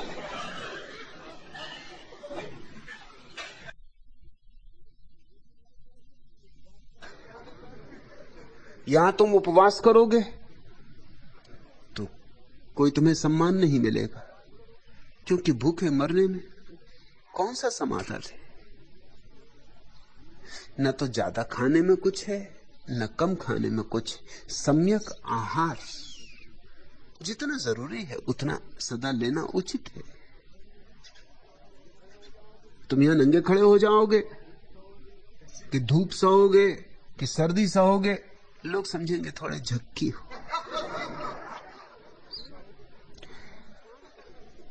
काम के तो तुम कुछ भी नहीं हो। और मैं नहीं चाहता कि मेरा सन्यासी गैर सृजनात्मक हो। गैर सृजनात्मक होने के कारण ही संसार में सन्यास की प्रतिष्ठा नहीं बन पाई। यहां तो कुछ करना होगा। यहां जितने सन्यासी हैं, 300 सन्यासी आश्रम में हैं। शायद भारत के किसी आश्रम में 300 सन्यासी नहीं, लेकिन सब कार्य में संलग्न है, कुछ बनाने में लगे। और स्वभावतः कुछ ऐसा बनाना है जो कि सांसारिक ना बना सकते हो, तो तुम्हारी कुछ खूबी है। जैसे ही सन्यासियों का गांव बसेगा, तुम देखोगे कि हम इस देश को 1000 तरह की सृजनात्मक दिशाएं दे सकते हैं। छोटी से लेके बड़ी चीजों तक हम बना सकते हैं। बनानी है क्योंकि देश गरीब है, इसको समृद्ध करना है। छोटे छोटे काम इस देश के जीवन में क्रांति ला सकते हैं। जरा जरा सी बात से बहुत फर्क हो जाता है। फिर जगत को सुंदर बनाने के अतिरिक्त और धार्मिक आदमी का कृत्य क्या होगा? जैसा तुम आए थे वैसा ही संसार को मत छोड़ जाना। थोड़ा सुंदर बना जाना, थोड़ा गीत की एक कड़ी जोड़ जाना, संगीत का एक स्वर जोड़ जाना, नृत्य की एक धुन बजा जाना। तो मैं इन मुनियों को लेके यहां करूं क्या? तो अड़चन है, छोड़ के आने को कई उनमें से राजी। बात उनके हृदय को छुई, लेकिन रहना जिनके बीच है, क्योंकि रोटी रोजी उन पर निर्भर है। तुम जान के चकित हो गए कि तुम्हारे साधु सन्यासियों से ज्यादा गुलाम इस देश में और कोई भी नहीं। उसकी गुलामी बड़ी गहरी, वो रोटी रोजी पर निर्भर है। तुम उसे खिलाओ तो खाए, तुम उसे पिलाओ तो पिए। उसे तुमने बिल्कुल अपंग बना दिया है, और जितना अपंग होता है उतना ही उसको तुम समादर देते हो। तो वो मेरी बात उसकी समझ में भी आ जाए तो भी सवाल ये है कि छोड़े कैसे? छोड़े तो फिर उसका हो क्या? तुम चकित हो गई ये जान के कि गृहस्थी व्यक्ति अपने घर छोड़ने में इतनी ज्यादा चिंता अनुभव नहीं करता जितना जैन मुनि अनुभव करेगा अपना मुनिवेश त्यागने में, क्योंकि वो तो बिल्कुल ही समाज निर्भर है। उसके पास और तो कोई गुणवत्ता नहीं है सिवाय इसके कि वो मुनि है तो सम्मान मिलता है। एक जैन मुनि ने छोड़ दिया मुनिवेश। मैं हैदराबाद में था, उन्हें मेरी बात ठीक लगी, उन्होंने मुनिवेश छोड़ के मैं जहां रुका था वहां आ गए। उनका बड़ा समादर था, मगर जैन बड़े नाराज हो गए। स्वभाव था कि जिसको इतना समादर दिया वो इस तरह धोखा कर जाए, दगाबाजी हो गई ये तो वो उनको मारने के पीछे पड़े कि उनकी पिटाई करनी, उन्हीं की पिटाई। पहले एक तरह की सेवा की थी, अब दूसरी तरह की सेवा करनी। मैंने उनको कहा भी कि तुम्हें इससे क्या प्रयोजन? उस आदमी को मुनि रहना था तो रहा, नहीं रहना तो नहीं रहा, तुम क्यों पीछे पड़े हो? तुम्हें मुनि होना हो तुम हो जाओ। उनका नहीं, हम ऐसे नहीं छोड़ देंगे, इससे हमारे धर्म का अपमान होता है। उनका धर्म को छोड़ के जाना और लोगों के मन में संदेह पैदा करता है। मैं एक सभा में बोलने गया तो वो भी भूतपूर्व जैन मुनि मेरे साथ गए।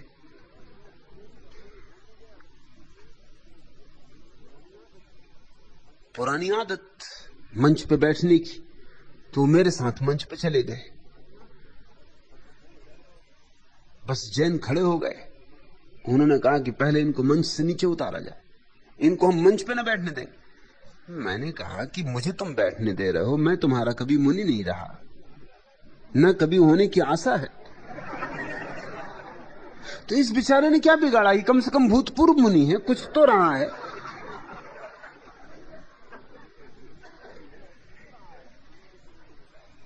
नहीं, लेकिन उन्होंने कहा कि इन्हें तो उतारना ही पड़ेगा, इन्हें हम मंच पर बर्दाश्त ही नहीं कर सकते। उन्होंने धोखा दिया है। जैनों को तुम अहिंसात्मक समझते हो, उतने अहिंसात्मक नहीं।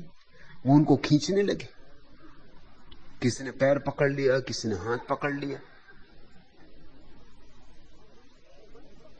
मगर मुनि भी मुनि, वो मंच पकड़े। मैंने कहा हद हो गई,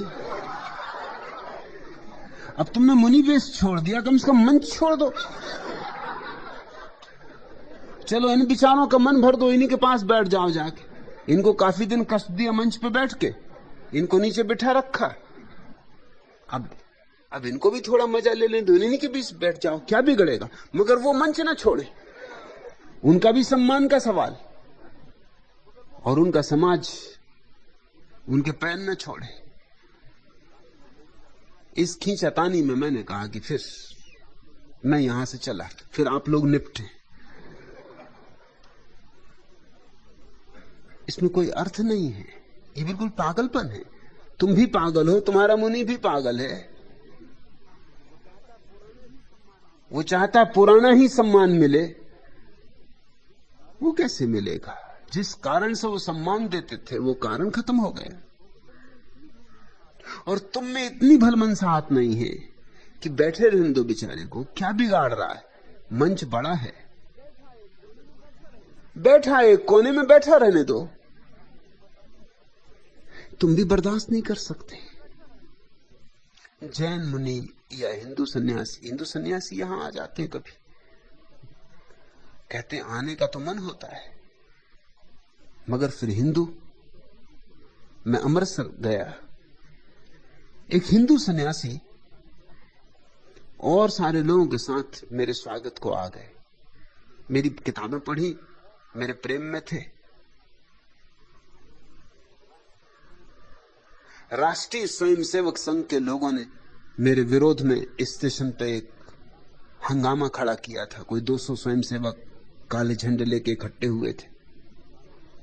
ठीक है, उसमें तो कुछ हर्जा नहीं, झंडे तुम्हारे हैं, तुम्हें काले लेना हो काले लो, सफेद लेना हो सफेद लो, तुम्हारी मौज, मेरा क्या बनता बिगड़ता है।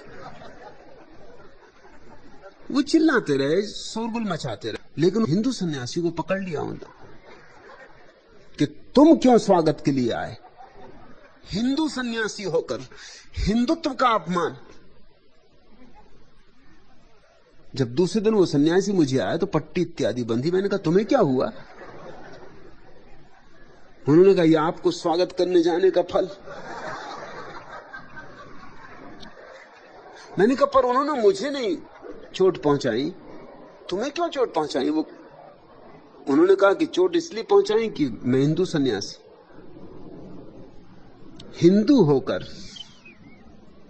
और मैं ऐसे व्यक्ति के स्वागत को गया जो सारे हिंदू धर्म की जड़ें काट रहा है। न मालूम कितने सन्यासी आना चाहते हैं। एक मुसलमान फकीर ने लिखा था आना चाहता है, लेकिन मुसलमानों का डर लगता है। जैन आना चाहते हैं, जैनों का डर लगता है। हिंदू आना चाहते हैं, हिंदुओं का डर लगता है। मेरी बातें तो उनकी समझ में आ रही हैं, तो उनकी हालत ऐसी हो गई है कि मेरी बात समझ में आती है, प्रभावित करती है, हृदय को छूती है, तो जाने अनजाने निकल भी जाती। मगर तभी उनको ख्याल आता अपने सुनने वाले श्रावकों का, और तत्क्षण वो मेरा विरोध भी करने लगते। मेरा विरोध भी करना पड़ेगा उनको, आवाज से भी नहीं बच सकते, क्योंकि बात में कुछ बल है जो उनके प्राणों को स्पर्श कर रहा है। माधवी, इस सब में दुखी होने की कोई भी जरूरत नहीं। आनंदित हो, यह सब स्वाभाविक है।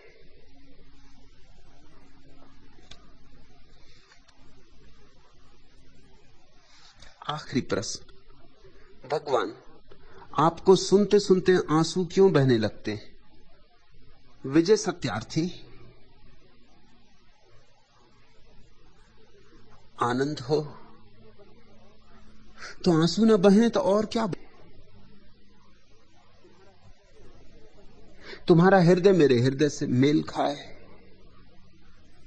तो आंसू अभिव्यक्ति ना करें तो और कैसे अभिव्यक्त हो। मुझे समझ न किसी दीदिए गरीब का अश्क, जो लब तक आ न सकी है वो इल्तिजा मैं हूं। वो तुम्हारी प्रार्थनाएं हैं, वो तुम्हारी दीनता नहीं है, तुम्हारे आंसू वो तुम्हारी प्रार्थनाएं हैं, वो तुम्हारी इल्तिजाएं। तुम्हारा हृदय कुछ निवेदन करना चाहता है, शब्द नहीं मिलते, भाषा छोटी पड़ जाती है। कैसे कहो, आंखें गीली हो जाती। वह गीलापन तुम्हारे प्रेम का प्रतीक है। जितनी अधरों में कैद हुई पीड़ा, उतना नैनों से जल रह छलका। जब हर अभाव का भाव बना पाहुन, द्वारे से लौटा गीतों का सावन। हर सांस घुटी मलयानिल को छूकर, पतझार हुआ कलियों का उन्मीलन। जितनी संपुट में बंद हुई आशा, उतना मन का भंवरा रह तड़पा। जितनी अधरों में कैद हुई पीड़ा, उतना नैनों से जल रह छलका। जब घने हो गए संयम के ताले, रिस रिस कर फूटे अंतर के छाले। उन्मासी छाई हाथों से छूटे मदुरा के प्याले। जितनी बंधन में लाज बंधी मन की, उतना क्वारा आंचल रह ढलका। जितनी अधरों में कैद हुई पीड़ा, उतना नैनों से जल रह छलका। जब चाह लुटी हर लौटी पाती में, सब स्वप्न जले दीपक की बाती में। अंगारों सी स्मृतियां शेष रहीं, ज्वालामुखियों सी लेटी छाती में। जितना सपनों का बिंब हुआ धूमिल, उतना दीपक का छल रह झलका। जितनी अधरों में कैद हुई पीड़ा, उतना नैनों से जल रह छलका। एक प्रेम का जन्म हो रहा है मेरे पास इस सत्संग में। एक प्रेम का जन्म हो रहा है। तुम्हारे हृदय गीत गा रहे हैं, नाच रहे हैं, गुनगुना रहे हैं। जितनी अधरों में कैद हुई पीड़ा, उतना नैनों से जल रह छलका। प्रेम की एक सघन पीड़ा तुम्हारे भीतर इकट्ठी हो रही, और जब बादल सघन होंगे तो बरसेंगे। आंसू से ज्यादा बहुमूल्य अभिव्यक्ति का कोई उपाय नहीं। प्रेम को जितनी सरलता से, जितनी सुगमता से आंसू कह जाते हैं, और कोई भी नहीं कह पाता। विजय सत्यार्थी, शुभ हो रहा है। सद्भाग्य, अभागे हैं वे जिनकी आंखें गीली नहीं हो पाती, उनके हृदय गीले नहीं। आज इतना है।